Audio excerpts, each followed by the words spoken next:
Vamos a estudiar las soluciones. Vamos a enfrentar el tema de una manera básica. El tema se puede estudiar más a fondo, pero lo básico para cualquier curso de química general es manejar bien las concentraciones de las soluciones. Entonces empecemos con conceptos y definiciones. Una solución es un sistema homogéneo, con más de un componente, o sea, tiene una sola fase, pero tiene por lo menos dos componentes o más. Las soluciones las encontramos cotidianamente. Aún el agua que bebemos, el agua potable, es homogéneo y no es agua solamente, sino que tiene pequeñas cantidades de sales, solutos. Así que es una solución. Vamos a llamar F al número de fases, C al número de componentes. Nos ponemos de acuerdo en las definiciones. Solución SL, vamos a abreviar, tiene fase 1, componente más de 1. Solvente SB es la fase dispersante, es la que disgrega el soluto y lo lleva a estar disuelto, y es la que da la fase final. Todo lo que sea del solvente lo vamos a marcar con el número 1. Por ejemplo, la masa del solvente la indicaríamos M1. El soluto lo simbolizamos ST, es la fase dispersa, la que queda desparramada en el solvente, y todo lo que es referente al soluto le vamos a poner el subíndice 2. Por ejemplo, la masa de soluto sería M2. Vamos a desterrar un mito que aparece mucho en los libros y en los cursos básicos que realmente me preocupa. El soluto, dicen, es el componente que está en menor proporción. Falso. Y para eso simplemente buscamos un handbook y vemos, por ejemplo, que en 100 gramos de agua, a 60 grados se pueden disolver 525 gramos de nitrato de plata. Y la solución que resulta es líquida. Y sin embargo hay más soluto sólido que agua líquida. Hay un 84% en masa de soluto, solamente un 16% de solvente, y sin embargo el solvente sigue siendo el agua. Las soluciones se clasifican según la fase final que tienen. Si lo que uno ve es un sólido, solución sólida; si uno lo que ve es un líquido, solución líquida; si uno lo que ve es un gas, solución gaseosa. O sea, podemos tener dispersa una fase sólida en un sólido, ejemplo las aleaciones, bronce, cobre y estaño; un líquido en un sólido, las amalgamas; un gas en un sólido, los gases como el hidrógeno en el paladio. Las más comunes son las soluciones líquidas, estamos acostumbrados en la vida cotidiana a verlas. Por ejemplo, disolvemos azúcar en agua, es un sólido disperso en un líquido. O sea, la fase dispersante es el agua y el azúcar es la fase dispersa, el soluto.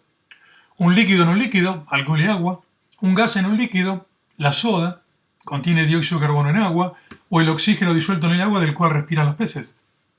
Sólidos en gases son los humos. Los humos que uno ve a veces tenemos la idea de que son gases, pero los gases son invisibles, si no veríamos el aire. Lo que estamos viendo son pequeñas partículas de sólido en suspensión en el aire. Líquido en gas, por ejemplo la niebla, y gas en gas, el mismo aire es una mezcla de componentes. La concentración, que se abrevia C, de una solución es toda medida de la proporción entre el soluto y el solvente. Si la solución es concentrada es porque tiene alta proporción de soluto, tiene concentración alta. Si la solución es diluida, tiene baja proporción de soluto, o sea, tiene mucho solvente y es baja concentración. Ejemplo típico: si ponemos en un vaso de agua una cucharada de azúcar, probablemente sea diluida y el sabor sea apenas dulce. Pero si ponemos varias cucharadas de azúcar, la concentración va a ser alta y el gusto va a ser muy dulce. Concentrar es aumentar la concentración. Por ejemplo, agregar más soluto. O evaporar agua.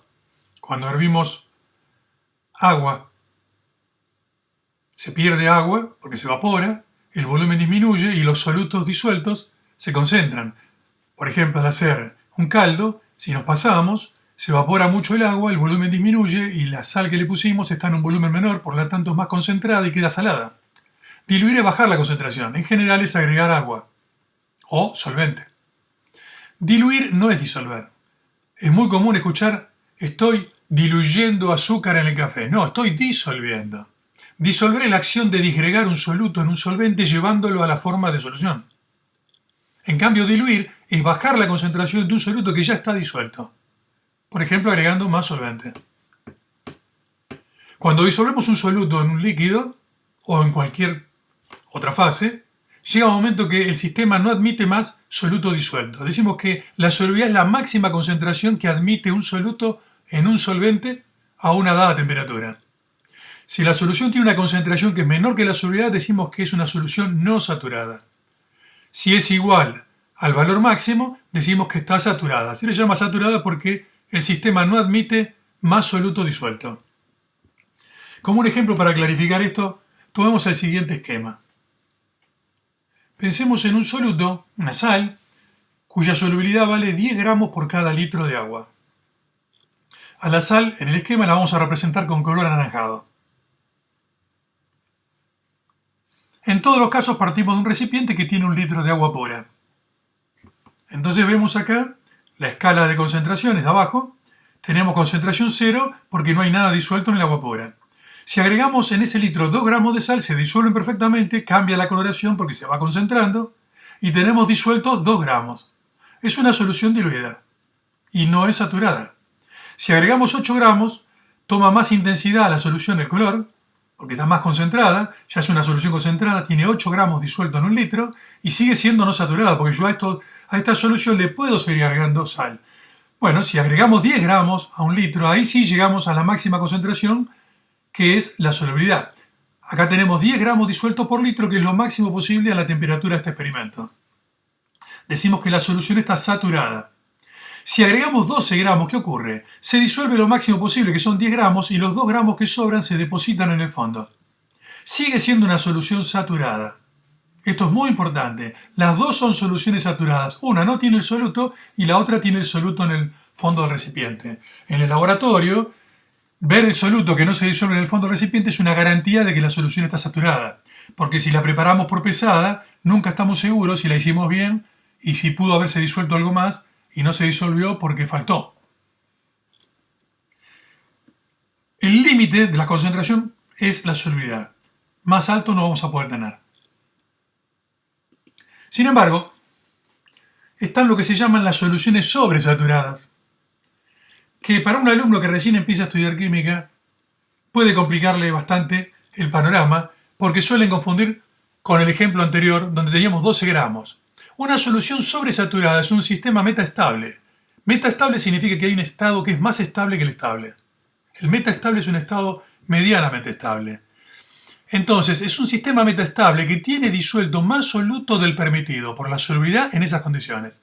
En el caso anterior, si agregábamos 12 gramos y permanecieran disueltos, eso sería sobresaturado. Tendría 2 gramos de más. Las soluciones sobresaturadas se forman cuando se enfría lentamente una solución, entonces la solubilidad decrece y llega un momento que se satura y debería cristalizar. Pero si el proceso es muy lento y suave, no hay impurezas ni se agita el sistema, se establece un equilibrio metaestable y permanece disuelto y no cristaliza. Ahora, cualquier impureza, sacudón, hace que ese exceso se deposite en el fondo. El tartrato de calcio es una sal que tiene mucha facilidad para formar soluciones sobresaturadas. La solubilidad, o sea, la máxima cantidad que podemos disolver en un solvente, depende de la temperatura. No es lo mismo disolver una sal a 20 grados que a 60 grados. Por lo general, aumenta la solubilidad. No es el caso general, hay casos en donde es al revés, pero en general aumenta. Entonces, cuando representamos el valor de la solubilidad, como en este gráfico, solubilidad en gramos de sal por cada 100 mililitros de agua, que es lo mismo que decir por cada 100 gramos de agua, porque 100 mililitros de agua son 100 gramos, porque tiene densidad 1, en función de la temperatura en Celsius. Entonces vemos distintas sales acá. Por ejemplo, esta curva es la curva del nitrato de potasio. Vemos que aumenta muchísimo la solubilidad con la temperatura. El cloruro de potasio también aumenta, pero aumenta menos marcadamente. El cloruro de sodio, la sal de mesa, aumenta ligeramente, es casi una constante. Y el clorato de potasio aumenta bastante y es medianamente soluble, casi igual que el cloruro de sodio a temperaturas de 80 grados, y sin embargo es muy poco soluble en frío. Las curvas de solubilidad son muy útiles para hacer cálculos y predicciones de cuánta agua tenemos que usar o a qué temperatura tenemos que llevar para que se disuelva algo o para que cristalice algo. Es importante saber que las concentraciones de las soluciones se pueden expresar de distintas formas. ¿Por qué? Es como preguntarse las longitudes en qué se pueden expresar, en pulgadas, en centímetros, en metros, en millas, en kilómetros. Ahora, si vamos a medir el diámetro de una moneda, no nos va a convenir usar kilómetros. Y si queremos saber la distancia entre dos ciudades, no nos va a convenir usar centímetros. Entonces las unidades se adaptan a las necesidades. En química pasó lo mismo. A través de los años se fueron usando distintas unidades según lo que se quería estudiar. Entonces hoy están todas en uso y es importante que el estudiante de química reconozca cada una de ellas qué significan y cómo pasar de una a la otra. Entonces acá resumimos las 10 más importantes. Una muy común es expresar gramos de soluto cada 100 gramos de solvente. En esta unidad se expresa habitualmente la solubilidad de las sales. O gramos de soluto cada 100 mililitros de solvente. En el caso del agua es lo mismo, pero con otros solventes no, porque 100 gramos de cualquier solvente no son 100 mililitros. Otra es la llamada por ciento masa en masa, que son gramos de soluto cada 100 gramos de solución, o sea, cada 100 gramos totales. Recordemos que la solución se compone de un soluto y un solvente. Entonces la masa de solución es la suma de la masa de sus partes, del soluto y del solvente. En la industria se suele escribir por ciento peso en peso, es exactamente lo mismo. Otra es el llamado por ciento masa en volumen. Son los gramos de soluto cada 100 mililitros de solución. En la industria se habla de por ciento peso en volumen. Y acá me detengo un poco. El por ciento masa en masa no puede ser nunca mayor que 100. Porque si la masa total es 100, ¿cuánto soluto máximo puedo tener? Tiene que haber algo de solvente. Supongamos que hay 99 gramos de soluto y solamente 1 gramo de solvente. Sería 99%.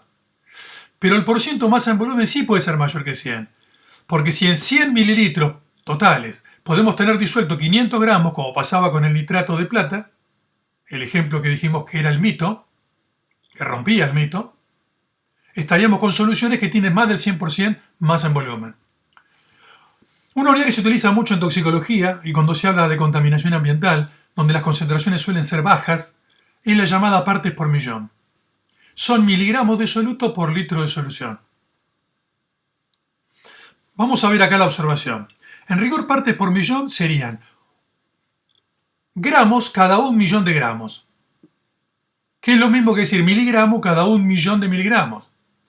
O sea, miligramos cada 1 millón de miligramos es miligramos cada 1000 gramos, porque 1 millón de miligramos son 1000 gramos. O sea, sería miligramos cada 1000 gramos, pero 1000 gramos es 1 kilogramo. Entonces son miligramos cada kilogramo. En las soluciones diluidas hay tan poco soluto que la densidad es prácticamente como la del agua. Entonces, 1 litro y 1 kilo son lo mismo. Por lo tanto, decir miligramos por cada kilo de solución es lo mismo que miligramos por cada litro. Y eso es lo que se suele usar habitualmente, aunque no se aclare. Partes por millón se usa como miligramos de soluto por cada litro de solución. Después tenemos partes por billón. Un falso billón porque es el billón que usan en el idioma inglés, donde un billón son 1000 millones. Pero en la bibliografía lo van a encontrar como partes por billón y como ppb. Son microgramos de soluto por litro de solución. En microgramos es 1000 veces más chico que el miligramo. Y 1 millón de veces más chico que el gramo. Por eso es microgramo, millonésima de gramo. Se utiliza para soluciones muy pero muy diluidas. Después tenemos una unidad muy común en la jerga industria, que es gramos de soluto por litro de solución. Y tenemos unidades importantes en química, que son la molaridad, se simboliza con la letra M y significa moles por litro, son moles de soluto por litro de solución. La unidad se pone o M mayúscula o mol por litro. Por litro es dividido litro, es por cada litro. Y también tenemos la molaridad, que son moles de soluto por cada kilogramo y de solvente, no de solución. De solvente, por ejemplo, moles de soluto por cada kilogramo de agua. Eso es la molaridad y se escribe mol por kilogramo. Y finalmente, la fracción molar del soluto, sería X2 acá porque es del soluto, son los moles de soluto N2 sobre los moles totales, soluto más solvente, solvente N1, soluto N2, N2 sobre 1 más N2. Se podría definir la fracción molar del solvente dividiendo los moles de solvente, que es N1, sobre N1 más N2. Estas unidades son muy importantes reconocerlas saber qué significa cada una, porque si no los problemas no se pueden resolver de ninguna manera. Es como hablar en un idioma donde no conocemos las palabras que usamos. Vamos a ver un problema. De los tantos que aparecen en soluciones, que terminan siendo reglas de tres simples, pero que resultan muy complicados para los alumnos. Entonces vamos a tratar de hacer lo siguiente. Analizar un problema. Se disuelven 8 gramos de hidróxido de sodio puro en agua hasta tener 400 mililitros de solución. Aclaro, el hidróxido de sodio nunca es puro, aún el más puro que venden siempre tiene impurezas, pero hagamos un problema ideal. Pensemos en 8 gramos de hidróxido de sodio puro, sólido, lo disolvemos en agua y lo llevamos a un volumen final agregando agua hasta que complete 400 mililitros. Esa solución tiene densidad 1,02 gramos por mililitro. Expresar la concentración de la solución en distintas formas, en porciento masa en volumen, porciento masa en masa, molar, molal y fracción molar. O sea, vamos a aplicar todo. Pero antes de resolver el problema vamos a tratar de razonar un poquito. El problema es llegar a un resultado B con datos A. Es como querer ir de un lugar estando en A, ir a B. Si yo estoy en A y quiero ir a B, necesito elegir un camino, que es la resolución. Pero para encontrar un camino tenemos que saber dónde estamos. A, dónde estoy parado. A son los datos que me dieron. Y B, ¿a dónde quiero llegar?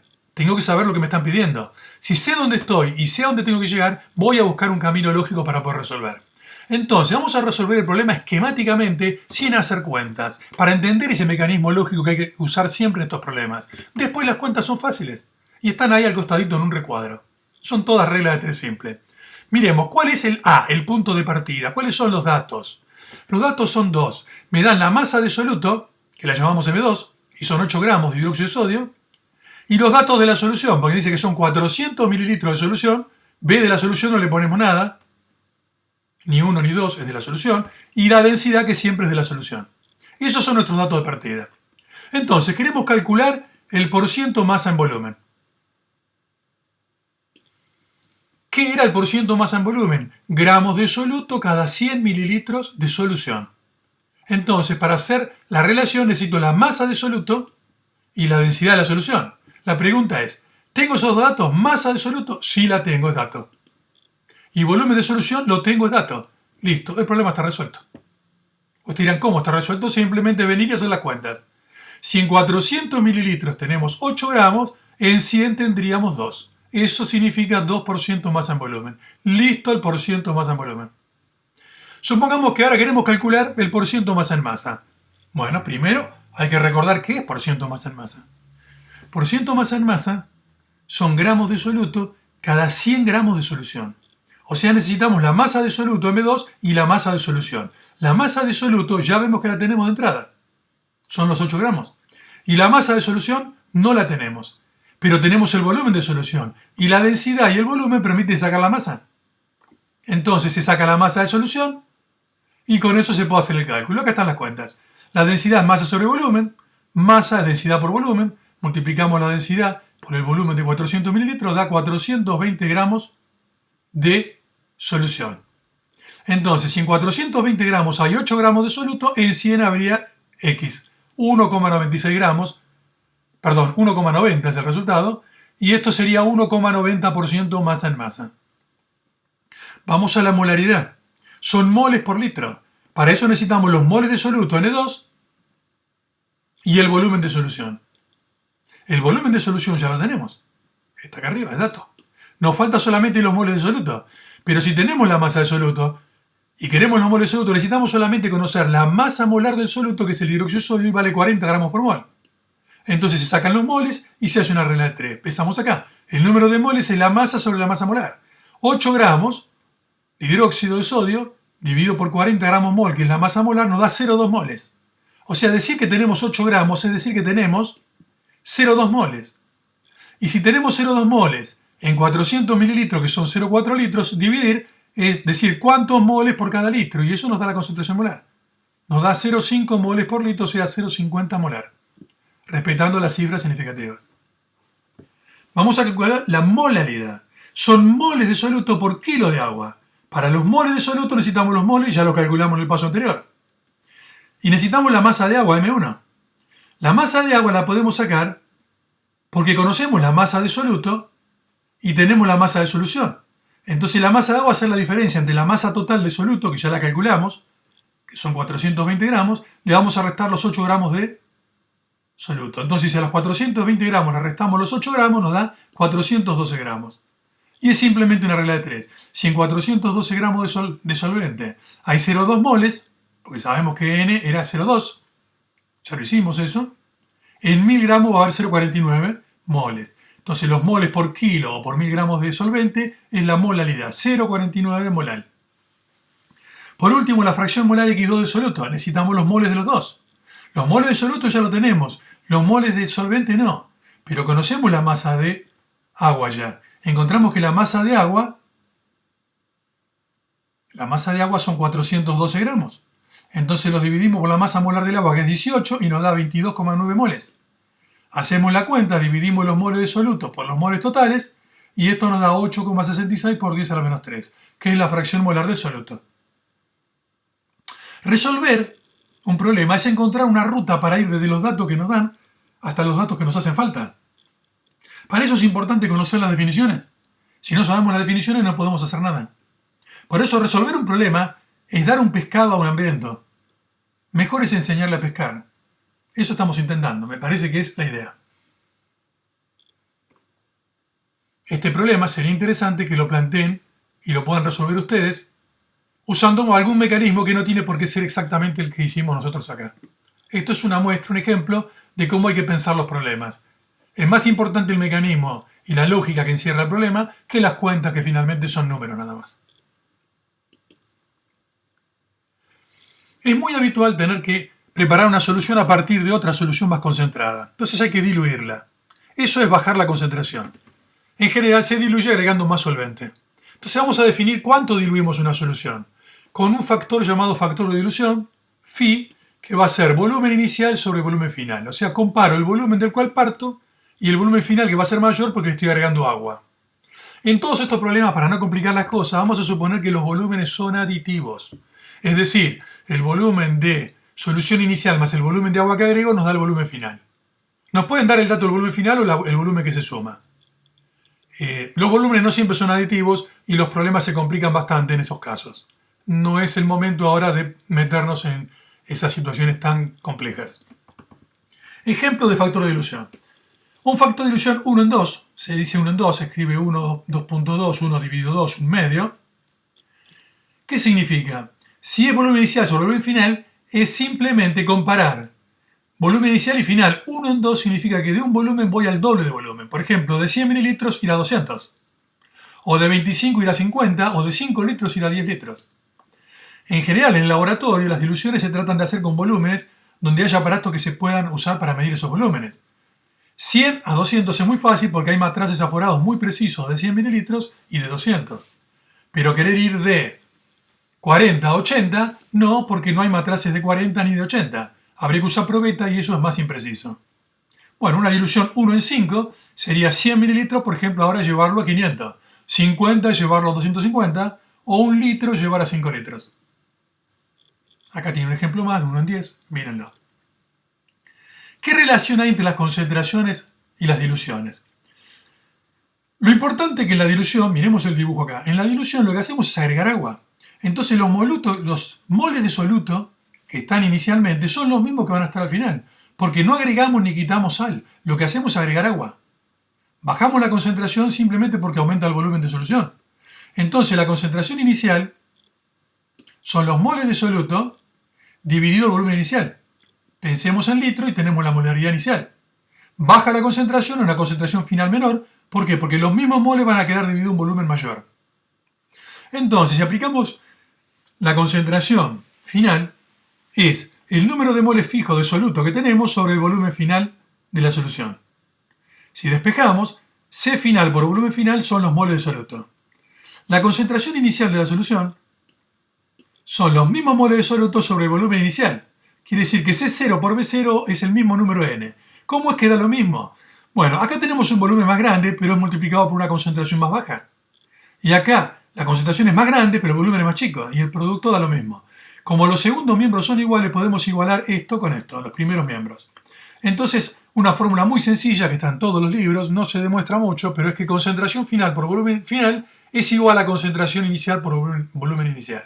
La pregunta es, ¿con qué concentraciones se puede usar?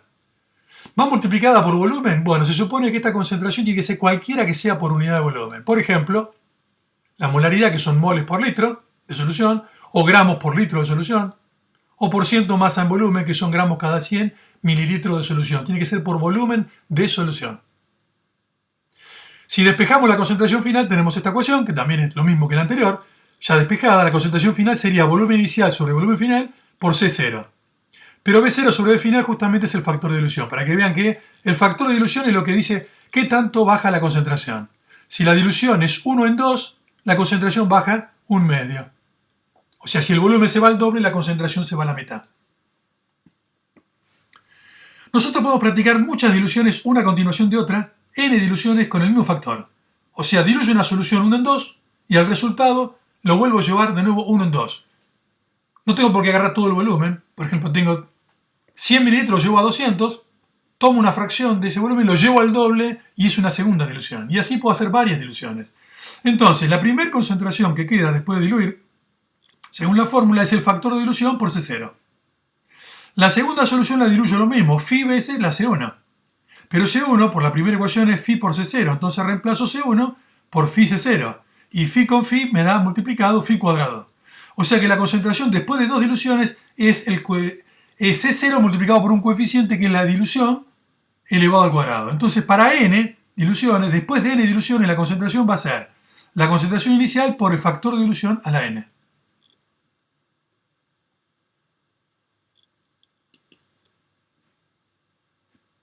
Un par de ejemplos de cómo se usa esto. Supongamos, ¿a qué volumen deberá llevarse 10 mililitros de solución 12 molar? Es una solución concentrada. Veamos ejemplos prácticos de la aplicación de las diluciones, típicos de laboratorio, que nos ayudan a resolver problemas muy sencillos. Supongamos que nos piden esto. ¿A qué volumen deberá llevarse 10 mililitros de solución de clorhídrico 12 molar? O sea, tengo 10 mililitros de una solución concentrada de clorhídrico para que la solución termine siendo 3 molar. Identifico que mi concentración final quiero que sea 3, más diluida que la inicial que es 12. Entonces, si aplico la fórmula, concentración final es 3, volumen inicial es 10, volumen final no sé porque me preguntan a qué volumen final hay que llevar, y la concentración que corresponde a 10 mililitros, que es el volumen inicial, 10 corresponde a 12, acá está, C0 por B0. Despejamos volumen final y da 40 mililitros. El resultado es lógico, porque si yo miro la concentración final, 3 molar es 4 veces más diluido que 12 molar. Bajar 4 veces la concentración es aumentar 4 veces el volumen. Y aumentar el volumen 4 veces es ir de 10 mililitros a 40. Quiere decir que se podía haber hecho 50 simplemente razonando. Lo que pasa es que a veces los problemas tienen números más complejos y no se puede hacer mentalmente.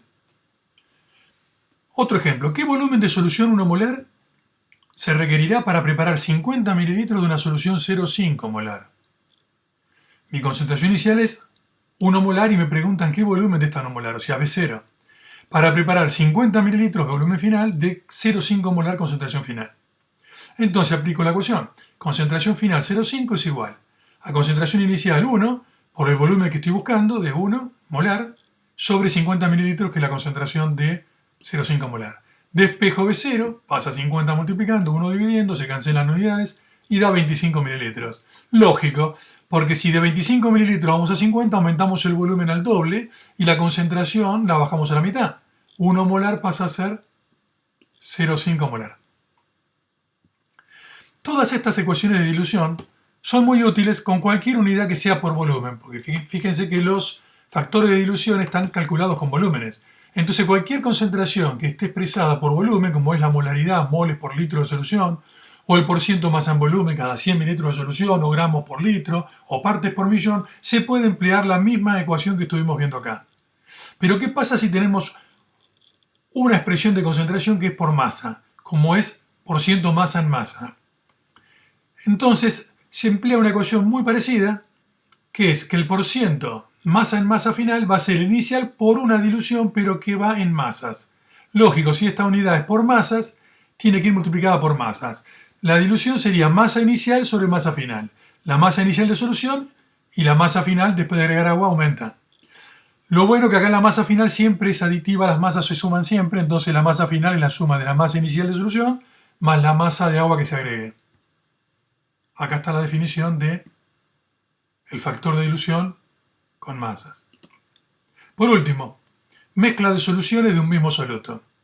¿Qué pasa si yo mezclo dos soluciones, por ejemplo, de clorhídrico, acuosas, volumen B1 y B2, y tienen concentración C1 y C2? ¿Cómo resulta la concentración final? La solución 1, que tiene concentración 1, C1 sería los moles de soluto, N1, que aporta esa solución, dividido el volumen de solución B1. Si despejamos, queda que los moles de soluto es el volumen por la concentración. Lógico, estos son los litros, multiplicado por los moles por litro, se simplifica litro y queda moles. Esto nos da los moles de soluto que aporta la solución 1. Y N2 igual B2 por C2 nos daría los moles que aporta la solución 2. Entonces, los moles totales que va a tener la mezcla que yo hice es la suma de los moles que aportó cada solución. Y va a ser B1 por C1 más B2 por C2. El volumen final aproximadamente sería la suma de los dos volúmenes suponiendo aditividad del volumen. Entonces, la concentración final son los moles totales sobre el volumen final. Moles totales acabamos de ver que es B1C1 más B2C2, y si hubiera más soluciones, más B3C3 más B4C4, todo dividido volumen final. Y ahí se calcula la concentración. Para recordar más fácil, quizás se puede pasar multiplicando el volumen final, y quedaría volumen final por concentración final igual B1 por C1 más B2 por C2, o sea, lo que escribimos acá en forma genérica. Volumen final por concentración final es la sumatoria de cada volumen por cada concentración. Si las soluciones estuvieran en porciento masa en masa, expresadas sus concentraciones, hay una fórmula exactamente igual, pero que en lugar de ir multiplicadas por volúmenes, como son unidades de concentración por masa, tienen que ir multiplicadas por las masas. Y acá nuevamente la masa final es la suma de las masas de las partes. La fórmula genérica es lo mismo. Como ejemplo, para concretar, supongamos que tenemos dos soluciones, 1 molar y 4 molar de clorhídrico. Y por mezcla queremos obtener 30 mililitros de clorhídrico 3 molar. Se puede obtener cualquier valor entre 1 y 3, entre 1 y 4. No se pueden obtener valores fuera de ese rango. O sea, mezclando 1 y 4 no puedo obtener 5 molar. Porque es una especie de promedio pesado. Si yo quiero un promedio que esté más cerca del 4, pondré más volumen de la concentrada. Si quiero que esté cerca del 1, más volumen de la 1. Pero nunca mezclando 1 y 4 puedo obtener 0,5 molar o 6 molar. Yo sé que el volumen final va a ser 30. La concentración final quiero que sea 3. La concentración 1 ya sé que es 1, la 2 es 4. Aplicando la fórmula sin unidades para ser más fácil, volumen final 30 por concentración final 3 es igual a volumen 1 por concentración 1, volumen 2 por concentración 2. B1 más B2 tiene que ser 30. La suma de las dos soluciones mezcladas tiene que dar 30 mililitros. Entonces, quiere decir que B2 va a ser 30 menos el volumen 1. Entonces tomo esta ecuación que está acá, queda 90 en el primer miembro, queda B1 por 1 es B1 y 4 por B2, pero B2 es 30 menos B1. Entonces queda B1, aplico distributiva, 4 por 30, 120, menos 4B1.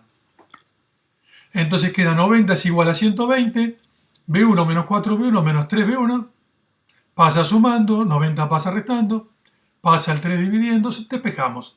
Y volumen 1, o sea de la concentración 1 molar, da 10 mililitros. Volumen 2, 30 menos 10 va a dar 20, o sea 10 más 20 es 30. Y con esta mezcla estaríamos preparando 30 mililitros de solución 3 molar.